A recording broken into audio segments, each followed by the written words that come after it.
Okay, guys. So, as I was saying before, today we are having our guest speaker, and this is episode 3 of the Turning Point Dialogue series, and we're very much happy to be having Dr. Ahaneku with us today, and he's going to share quite an insight on what it means to as youths to contribute to the attainment of the aims of UNSCR 2022-50, which was launched on 9 December 2015, and we hope that he's going to tell us more in that regard, and we're going to learn more. And right now, we're humbly requesting that we turn on our cameras if our network and our environment allow us to do that. But in the meantime, over to you, Dr. Ekene.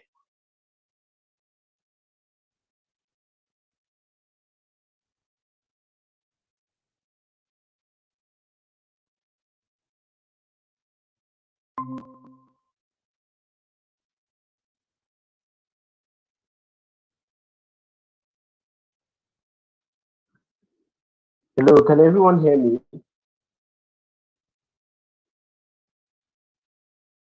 Yes, you are very Hello, much can I be? audible. Thank you.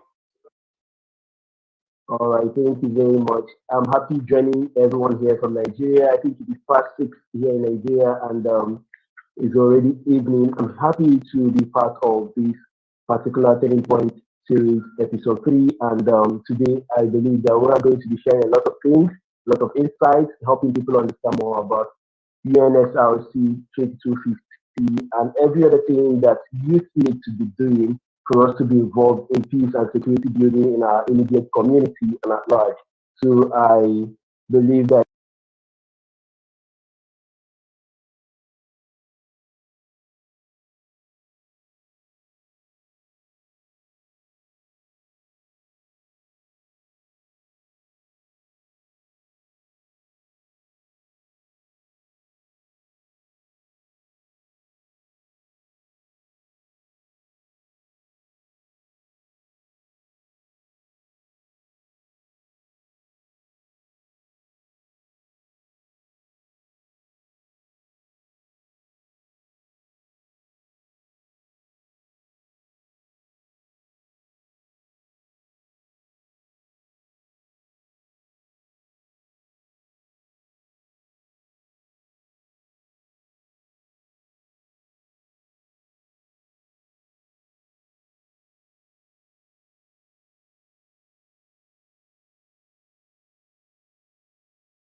building and also the security challenges that is facing a lot of places today is not as a result of what is obtainable in a particular sector, but rather the health sector is involved, the education sector is involved, agriculture and all whatnot. So at the end of the day, you find that peace, an absolute peace, or even if it is relative peace, is something that can achieve if we take this thing down to the grassroots, where youth are part of the policy making process of these different structures that exist in every state. For instance, I mean, the health sector, and we understand that there are a lot of things that can cause problem in the hospital. We have a lot of challenges that when it escalates in the hospital setting, it gets to the level where the community, the host community gets to suffer it. Before you know it, it gets to the county or the state, and it gets to the federal level. So at the end of the day, it becomes a bigger challenge. So when we have young people getting involved in decision making process on issues that affect them, because a vast majority of the society is made up of the youth. And you find that I think statistics already exist since 2016, where we get to understand that some billions, I think 1.8 billion or so of the world is made up of the youth. And about 600 million of these youth are seen in areas where there is war or where there are crises. So at the end of it all, you find out that youth are the key, the key participants, and they are the key people that have been affected in most of these crises that we are talking about. So what I'm trying to say in effect is this. So in as much as we have crises, in as much as we have problems in society, in one way or the other, it gets to affect the youth. So youth should get involved in the decision making process of any of these sectors. That's what I'm trying to point out. Secondly, you find out that young people making invaluable contributions where they are is very important, because most times you see organizations where they tell you if you are below 30, your voice doesn't count. If you are below 30, you shouldn't contribute to anything that has to do with the security of that particular organization. It doesn't make sense much, because at the end of the day, you find that we have a lot of youth who work in that particular organization, and they are part and parcel of those organizations. So you shouldn't in any way limit what they should contribute and what they should not contribute. So when we talk about empowerment generally, empowerment is something that is really broad, but youth need to empower fellow youth. Like in Nigeria, for instance, you find that there are a lot of organizations sprouting up trying to make sure that they support the youth. So these are youth led organizations. And whereas we have a lot of problems where, in fact, in most of the African communities, either we have a communal clashes, we have people fighting as a result of land resources and some other human resources that is available in the community, in as much as we have other challenges as well. Just like in other parts of the world, like Europe, America, where some other challenges like cyclone, we like talk about hurricane and all the rest of them, the major challenges that they face. But here, our challenges seems to be things that is being caused by human factor. So it still brings us back to how can we, produce a reasonable solution to these problems. Because if you are not able to solve the problems of people around you, that means we are not secured.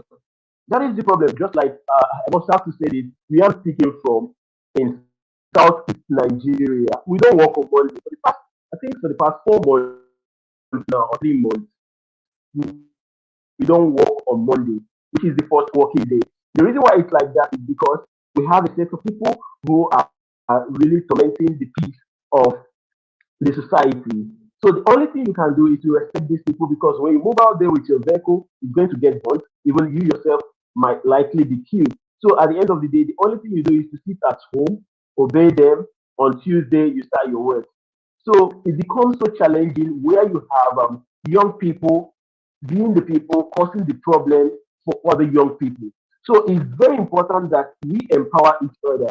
So if we have young people in government, if we have young people in politics, if we have young people in different areas of life, that means is an opportunity for us to have more young people to be empowered, more young people to be included in such affairs. At the end of the day, you find out that this is this is a way we can achieve peace.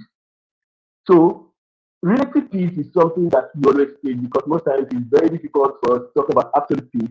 When we dialogue about things happening within our societies, at the end of the day, it's easier for us to stay in a world where we can prevent violence. It's easier for us to stay in a world where we can limit the level of the insecurity that exists. I'm talking about a world where insecurity does not exist. So how can we limit these insecurities that exist as youth? Because the whole aim of UNSCR 2250 is to make sure that we have youth in participation, youth being protected, and also youth being part of the people that protect other people as well, and youth being part of the people that prevent crisis in their different areas of life, and as well, we having youth to be partners for global peace.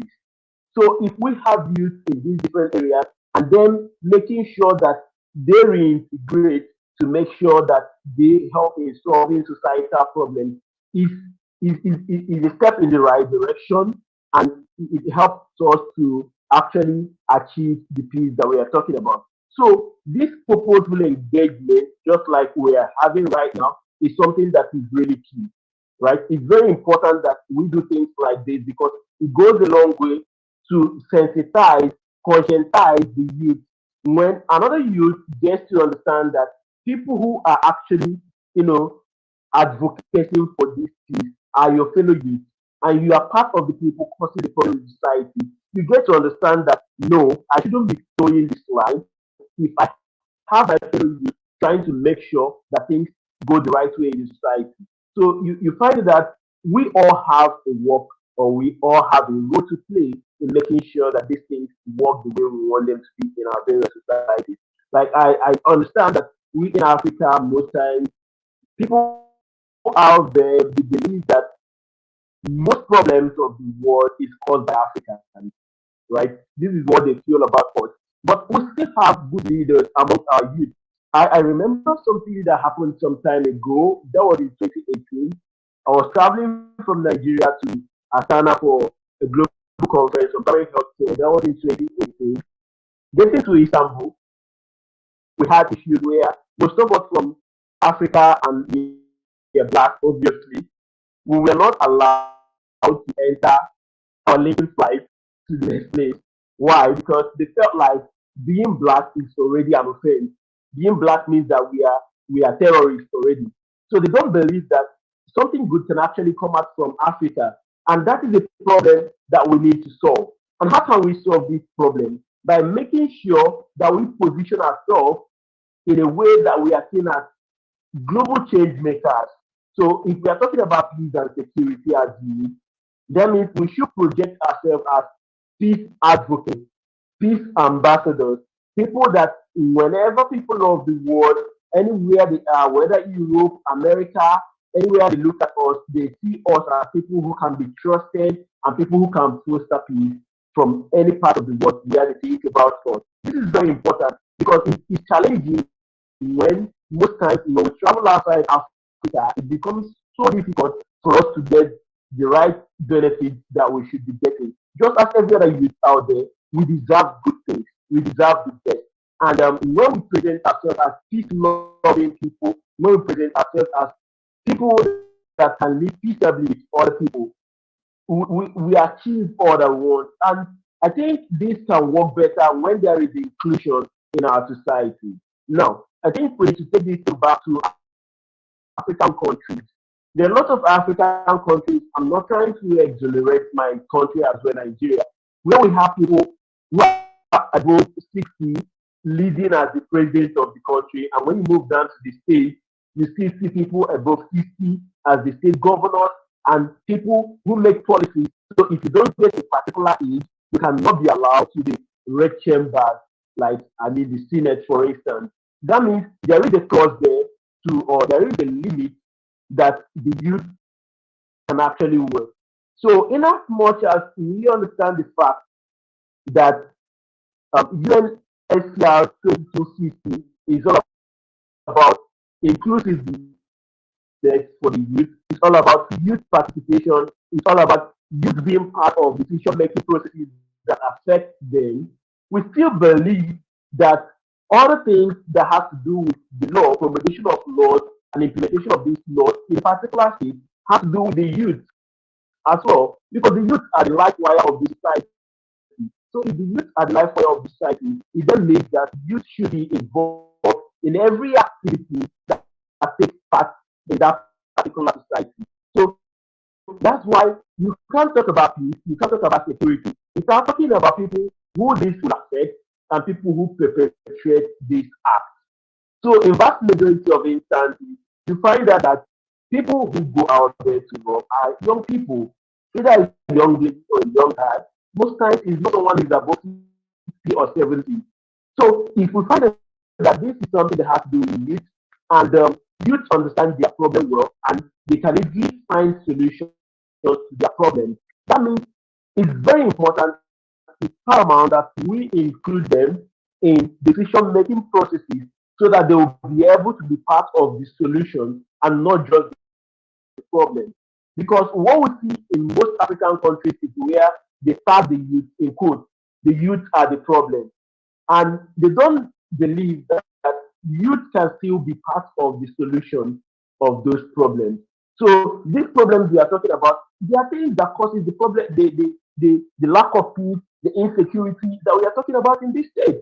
So if we understand the fact that these youth have a lot to contribute, they have a role to play to make sure that we have a stable society in terms of the economy.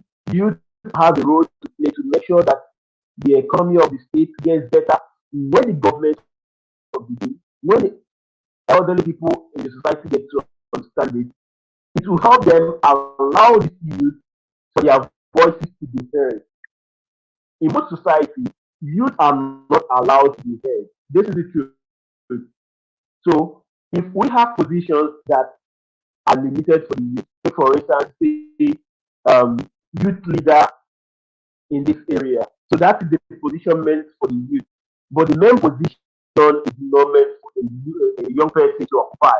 That means there are limitations to what a youth should get and what a youth should not get. In most of our working places, you see someone, if you are below 30 and you are doing your best to make sure that that particular sector works, someone who is not even working as much as they are doing believes that, oh, they are too young to be the person to handle some position. But when it comes to the work to do, things like these are things that contribute to crisis. Things like these are things that causes anarchy and chaos in society. Because you don't tell someone that yes, you have the energy to do the work, but when the reward comes, you are not old enough to achieve this, or you are not old enough to get this particular reward or incentive. It becomes a problem.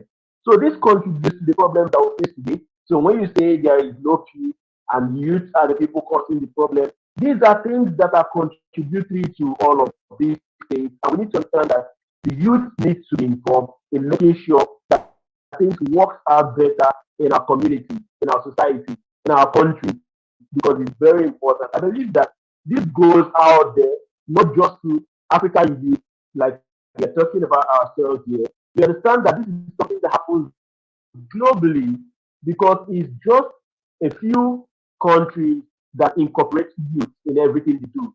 So those countries that seem not to be incorporating youth in most of their activities, it's very important that youth get included in major activities because most of these activities are activities that affect the youth. So if it actually affects young people should be part of it. Young people taking part in adult, defined decision making bodies is still very important. Like all this while I've been talking about young people, being part of things that have to do with youth, being part of decision making processes that affect the youth.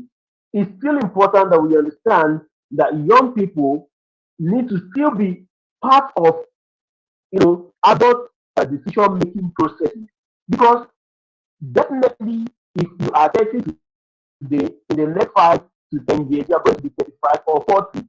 That means you are not going to be 20 always, you are not going to be every year young. So it's still something that we need to understand that this trans, even if you try to solve the clock inside your room from working, you you don't stop the day from changing. So that means people keep getting old, people keep aging, and the more you age, you find that you get you move from the youthful age for you to move to that adult age or maybe the late adult age as the case may be. So we need to understand that youth are meant to be involved in every area of life.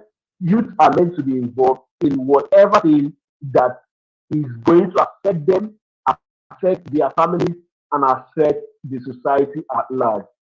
This much I can really say concerning youth active participation in line with the UNSCR 2250. But I believe that um, an important part of this discussion this night is sharing global opportunities that can help one, that can help youth to promote peace, that can help youth to be part of these peace-making processes, that can help youth to learn ways that can help in preventing crisis and war in their immediate communities, and that can help youth, you know, get to be partners in progress in activities that is going to bring about um, activities that is going to bring about peace and also security in their state. So what am I trying to say? For a program like this, put together by conscientization movement, you find that it is an opportunity for young people to listen to this now and whenever they can have access to this particular document to understand that yes, we should advocate for peace. Secondly, if there are other areas that you're working, like sustainable development goal, makes it easy for us to work from different areas that you feel that you like. So, for instance, if I'm someone that is keen and I love sustainable development goal three, for instance, or sustainable development goal four or five, as the case may be, and I'm working on sustainable development goal three, for instance, that has to do with health and well-being of individuals. I'm doing this. Now, remember what I said earlier. Christ will look at a particular sector. Crisis doesn't look at a particular organization. So you as an individual, what is your contribution to make sure that things are done the right way? If quality education is what we are preaching about, you move out there, you go to the street, you make sure that young people move back to school, they get quality education. Are you in a country where strikes happen, industrial actions, where academic staff unions they say we are not paid, enough is enough, we are not going back to the classroom until when we are being paid? What is your contribution? Do you join the people that will say, let us vandalize infrastructures that exist in schools, that exist in learning centers, or will you be part of the people that will look for ways to manage all these things? These things are very important. So we need to make sure that we define the role we want to play, we define the path we want to take, because at the end of the day, that will help us get included the more. So for you to be included the more in the economy of the state, our participation is something that is inherent. Our participation is something that we should spell out so that people see you, they say this is what you are known for. Okay, my organization, my team and I, 2 days ago, we organized a mentorship program for medical students in Nigeria, where we invited mentors from the United States, from UK, from Canada, and from other parts of Europe to talk to these medical students on things they can do and how they can go about, to pursue postgraduate career and their residency program abroad. Now, what this entails is that okay, we have youth in Nigeria who care about the progress of other youth who are in the medical field. That is just the message that we are sending out. So if we have youth who can say, okay, for the fact that for the for the past 6 or 8 weeks or more, that youth in Nigeria, in a particular part of Nigeria, they stay at home every Monday. Let us come together. Let us see how to solve this problem. Is it about talking to people who are involved, making them understand that youth need to go on with their normal business of the day and try as much as possible to let the government come to a round table with these individuals, dialogue is something that is very important. It can help solve the problem. Now, we still believe that there are still some other problems that exist in other communities in Africa. And if we have the youth taking this lead and bold step to say, okay, we want to achieve this, we want to solve this problem. Because most of the time, I've come to understand that a lot of us youth or young people, we are more prone and we channel our energy trying to find out what the problem is. We keep on saying this is the problem, we have problems here, we have problems there, but we don't channel our energy finding solutions to these problems. So getting getting opportunities that can help you learn is a way of solving the problem because the knowledge of the knowledge of a problem is a step towards solving that problem. So that you know what to do to solve a problem is a step towards solving that problem. And when you must have learned that, it's really important that you understand that you need to implement as a youth, as a young person in Africa. Most of us get fully funded opportunities outside here to be trained in one way or the other. When we are being trained, do we send this thing down the ladder? Do we allow other youth who are in Africa who doesn't get such opportunity like us to learn from us, or do we just keep it to ourselves? At the end of the day, if you keep it to yourself, you've not achieved anything. The problem will still be there. There are some solutions that just one person cannot really profile. But when you know about it, you send it across to another person. This person sends it to another person. It's just like marketing. It's just like what we see some business organizations do today. The more you sell the idea, you send it to people. Before you know it, it gets to a level where you form a formidable front. People who agree to a particular thing, and you cannot move and do something. Last year in Nigeria, again, we noticed. Okay, that was 2 years ago when people felt like things weren't going the way it should be, and we felt that police brutality was a problem in Nigeria, and I still believe that it's still the same way in some other parts of the world. We noticed that people are not getting the dividend of democracy. Like the dividend of democracy is not there, and a lot of problems. And youth here like enough is enough. We don't want all these things again. Different cities in Nigeria, youth came out and said, no, we need to end SARS. And everybody was moving out, making sure that we solve this problem. Now, it was the formidability for me. Why do I say this? It created a common front for youth to understand that we have a common problem that we need to tackle. And everybody was coming together. In fact, there was something happening during that period. When you move out there, you stay there in the morning, afternoon, and night, and nobody gets hungry. If there is no food, you see a group of youth go to the restaurant, pack food, and bring for everybody to eat because they are fighting for a common, a common thing. But if we do not understand that getting to make sure that security is a thing in different countries, we the youth, if we don't do it that way, it ends up being that we are neglecting something that is very important. And when we leave the work for just one or two persons, they won't be able to do this. There is the local adage in Nigeria that says that when people come together, they will be able to do greater things. So it's more like trying to say that in unit we don't have any strength, but when we are together, we are stronger and we can achieve greater things together. I'll try to drop something on the chat box later. I have some opportunities I created that I plan dropping on the chat box. I think I will do that. There are still a lot more that we can benefit from. But this thing is more like trying to understand that these are opportunities that we can apply for as young people.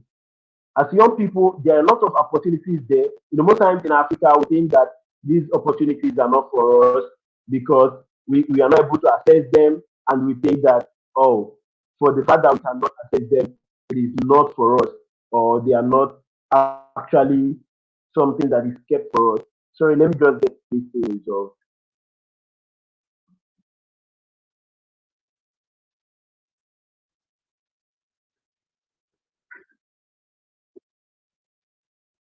Okay, yeah. I'm almost done. I'm going to get this right now.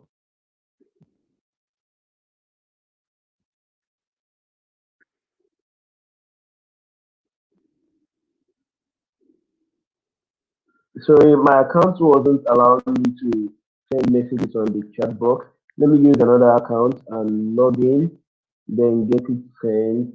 Yeah, okay. I'm about doing that right now.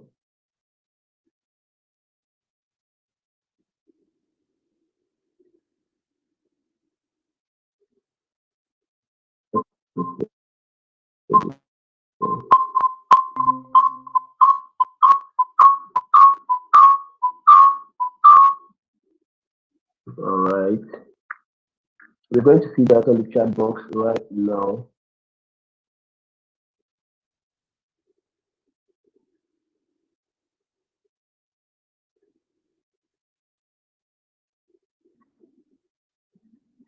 Okay, there are other ones too, but I think these ones can help. Maybe if we, sorry. Okay, we can actually get more as well. I think I can see the head, right? Can you all hear me? All right. So these are some opportunities that we can actually, you know, get our hands into. You know, Google is your friend, and we have other ways of trying to get access to a lot of other opportunities. Because most times, especially the last one there, which has to do with um, citizenship education. That one, they teach a lot of things about peace when you get enrolled. They teach a lot of things about citizenship education and how you can be a good citizen of your place. So if we actually become world citizens, that means peace is included, um, being security conscious is included, and these are important factors for us youth. Now, other areas we can actually, get to learn things that can help us. Conferences, attending conferences is very important for you. First, it makes you understand how to tolerate people. A lot of African countries, we have a lot of phobias that should not be there.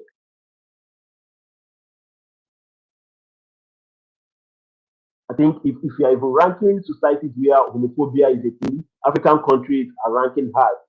And you find that when you learn how to tolerate one another, it helps you to build peace. Because if I cannot tolerate my neighbor, that means there will be anarchy. Then there are fellowship opportunities that have to do with all these short-term opportunities lasting for from months to several years. Where you go, you learn a particular thing. There are those of them that have to do with peace. And currently, I think for people who know about Rotary International, there are a lot of scholarships for people who want to pursue postgraduate programs in the area of peace building.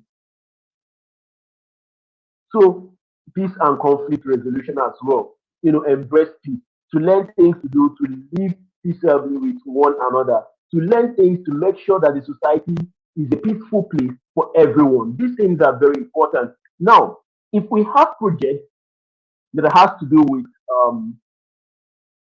peace building, we can actually reach out to organizations for grants that can help us carry out this project. It's possible. Those things I sent on the chat box, there are more. We have a lot of websites where people can easily get access to opportunities. And all these things are there on the web. So make use of your smartphones well, make use of the internet, and you can get a lot of opportunities. The opportunities that we need, they're out there, and we can easily get these opportunities. So far, I don't know. I wasn't told how long or how much I'm supposed to say, but I believe that the first part of this discussion was able to tell us the prime aim of UNSCR 2250 and what it actually means to the youth. Because If we are talking about participation, protection, talking about prevention, talking about partnership and reintegration of youth, it doesn't just end there without talking about how youth can be part of this. And all of that were why we kept on talking about how youth can play vital roles in different sectors of the society. And when we get to understand all these things, is it's actually making our work an easier one for us to get to the level we want to be.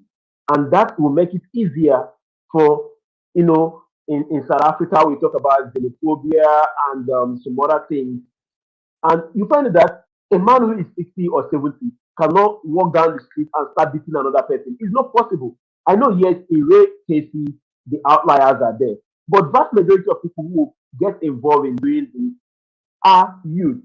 So we still need to understand that all those problems that are inherent in our various societies, and we think that they are being perpetrated by the youth still are the solution to those problems.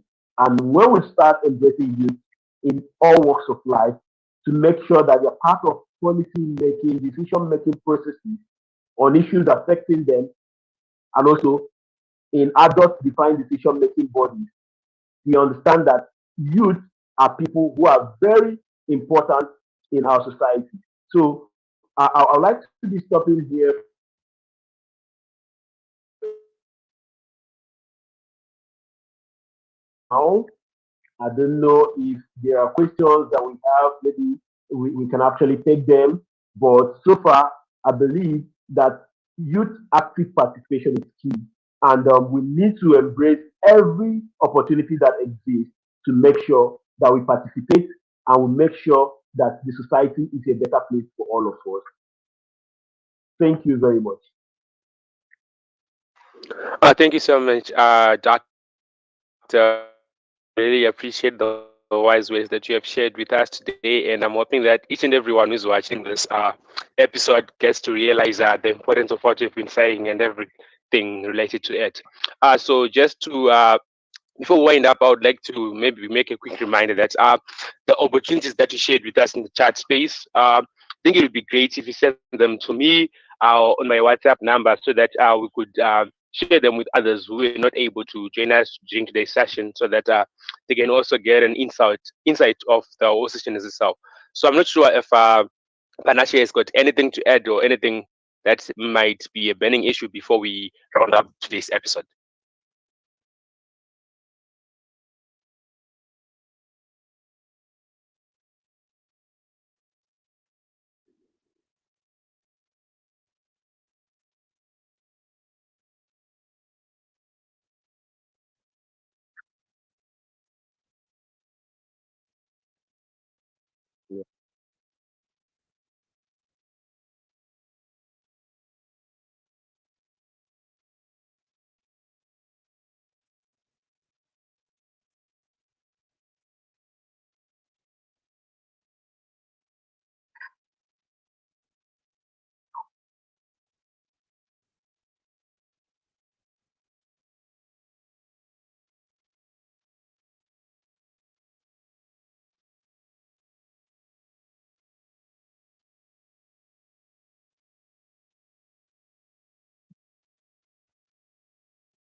Yeah.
All right.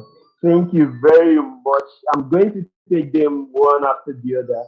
Um, I would like to start with the first one when you were talking about economic growth and development and how this connects with global peace and security. Quite all right. We understand the fact that a lot of youth think, I would like to say that in quote, they think they don't have anything to contribute. They think that they don't have anything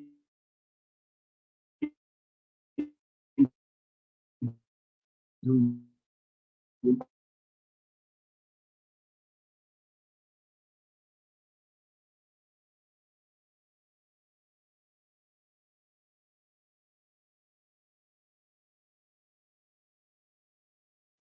is very industrial.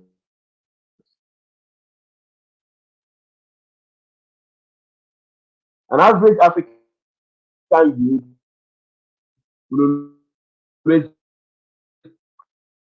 have one thing or the other doing at every point in time. Either it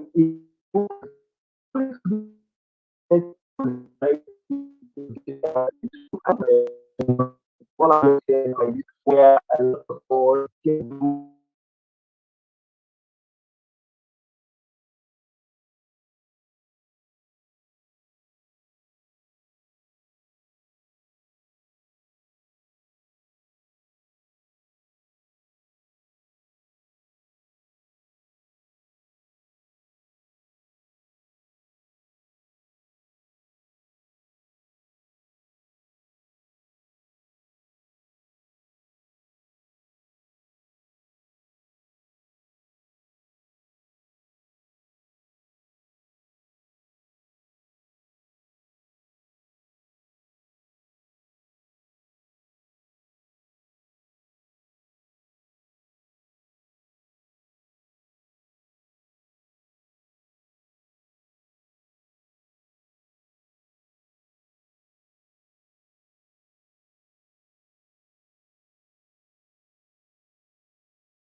no form of empowerment for them, it becomes a problem.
I'm happy today. A lot of us, we are embracing the other part of it where we tend to learn.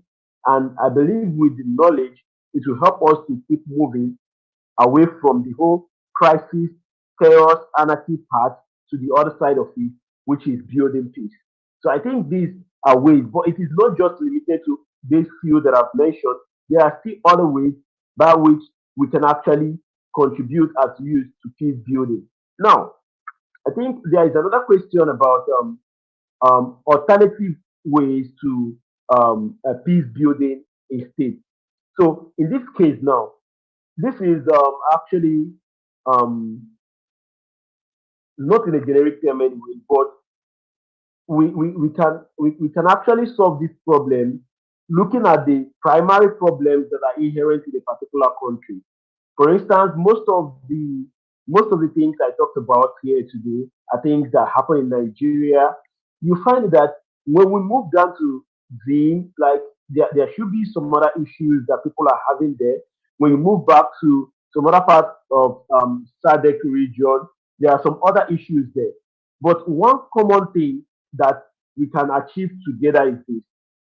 In every organization where problems that exist there, people always believe that it is being perpetuated by the youth. I strongly believe that the solution is still not far from the youth. Youths understand each other very well. For instance, in mental health, we find out that, okay, today around Africa, we have, and especially in Nigeria, that I know a lot of drug and substance abuse is something that we are suffering from, like is on the rise, is on the increase. And you find that most times getting a shrink for these people doesn't solve the problem. But if there are younger ones who will always be in the position to advise their fellow youth to make sure that they do the right thing. Secondly, pressure, peer pressure is a thing that my friend, my colleague, they are doing this or they are doing that can pressure me to start doing that same thing. But when we have the peer pressure channeled towards the positive side of it, it becomes better for us. What am I trying to say? Where you find out that the pressure is all about how to do good things. The pressure is all about how to develop our society. The pressure is all about, oh, since conscientization movement is doing this program today, I'm going to form my own group and we are going to be feeding the poor. I'm going to form my own group. We are going to help kids, indigent kids who are out of school to move back to school. I'm going to form my own group where we move to hospitals for outreaches, to provide for people who are not able to pay for their bills by getting from people who have and trying to use it to help people who do not have. So at the end of the day, you find that youth are being challenged to do the right thing, and it will go a long way promoting peace in such society. So these are like few alternative ways that we can actually promote peace and make sure that the right thing is done in our various society. I don't really know if there is a particular question I'm missing, but in all, I believe that there are more to what I've already said, and there are more that can be done to make sure that youth get to be included in every affairs of the society because we we contribute and we make up the higher population of the world. You find that in societies where you complain about issues, crises, insecurity, we have a lot of youth there. So youth are the four, or will I say, youth are the major um, people who are being oppressed. They are the major people who are being affected. They are the major people who are being, disenfranchised just because of insecurity and the crises that happen in our society. So we believe that when we use youth as solution profiling mechanism or for solution profiling mechanism, better solutions will be achieved and will be actualized in our various societies. Thank you very much.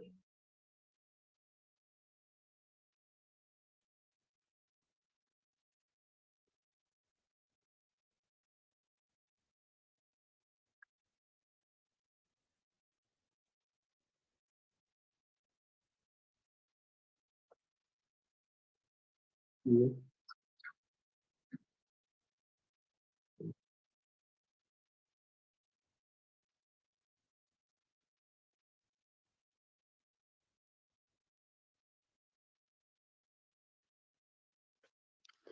Okay, thank you so much, Panache, and I'm hoping that your question was clearly answered as I had it too.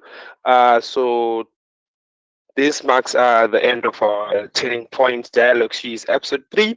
And huge appreciation goes to you, Dr. Ekene, for understanding us, for bearing with us, and fitting us into your very tight schedule. We really appreciate that. And we wish you all the best in everything that you're going to do. And to be honest, we can never be able to thank you enough for the help that you've been able to offer us today. And with this, we just want to say thank you, and also thank you to the Conscientization Movement and everybody else who managed to make this episode a success. From behind the scenes, thank you very much to everybody. And this is me, Leslie, your host, uh, signing out and declaring this episode over. Thank you so much, guys. We can now exit. All right.